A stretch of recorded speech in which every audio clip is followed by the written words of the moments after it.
তাদেরকে ভাইয়া দাসী বান্দির মতো তাদের সাথে আচরণ করে নাউযুবিল্লাহ। আমার নবী এসে ঘোষণা দিলেন, মায়ের পায়ের নিচে সন্তানের বেহেশত, সুবহানাল্লাহ।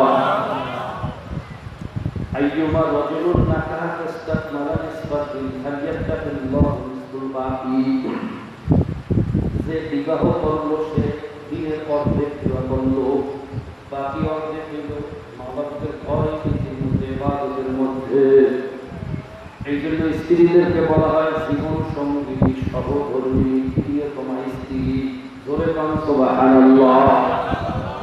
আমার নবী ঘোষণা দিলেন, তার সন্তান একটা মেয়ে, তার এক পাও জান্নাতে। জোরে বলেন সুবহানাল্লাহ। যার দুইটা সন্তান মেয়ে সন্তান, তার দুইটা পাও জান্নাতে চলিয়ে গেল।